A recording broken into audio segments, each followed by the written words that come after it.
Sounds like tomorrow we're going to have to kind of deal with the possibility of storms and maybe even thunderstorms, Devin. Yes, definitely across northern Utah. I believe if you're along and north of Salt Lake, you have a slightly better chance of seeing a thunderstorm. So it doesn't mean that everybody is going to see some, but we certainly will have active weather in the forecast tomorrow across northern Utah.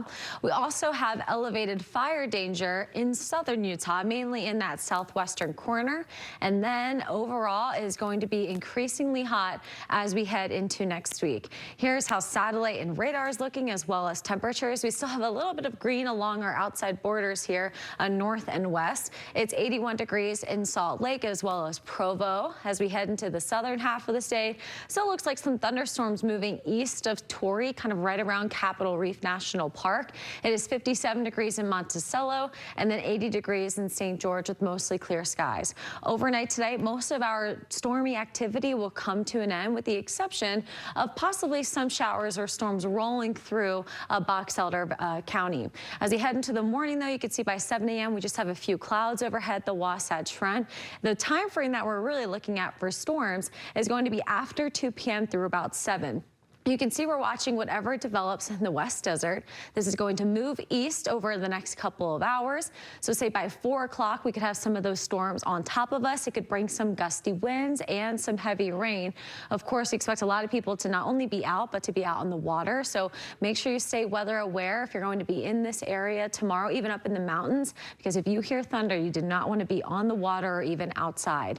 Luckily, you can see as I fast forward this to 7, 8 o'clock, it's mostly northwest of it, or northeast of us into southwestern Wyoming. So the hope is that we will trend much drier and much quieter by the time our firework displays go off. Temperatures by that time, if we get a shower, it could cool us down a little bit, but we expect to be in the mid 80s by 8 p.m., low 80s at 9, and then upper 70s by 10 o'clock for the Wasatch Front. Southern Utah will be in the mid 90s at 8 p.m. Again, a little bit of an elevated breeze, especially in the evening, but during the day we'll have wind gusts up to 25, 35 miles per hour.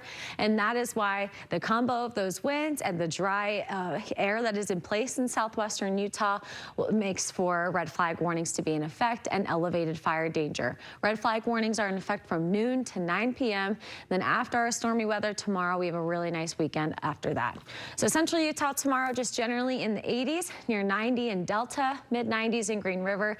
Price, keep an eye out just for an isolated thunderstorm possible. Mid 80s in Beaver and Cedar City, upper 70s in Loa, near 80 in Panguitch, 94 the high in Moab. St. George will be around 99 degrees tomorrow. Will be a bit breezy, 101 on Saturday, then climbing all the way close to 110 degrees by Wednesday and Thursday of next week. Upper 80s in Logan and Tremont, near 90 degrees in West Valley, mid 80s in Heber City. The Wasatch Front will be on either side of 90 degrees tomorrow, and isolated to widely scattered thunderstorms moving through northern Utah. Low 90s Saturday and Sunday as well, with plenty of sunshine. Then the rest of our 7-day forecast just keeps climbing the ladder. We'll be around 97 on Monday with mostly sunny skies, and topping out so far at 101 degrees by Wednesday. Okay. Yeah. All I saw was the red and the 100 plus. That's what I saw. Yeah. All right, let's hope everything turns out tomorrow, right? Yes, I hope so. Okay, thank you, Devin.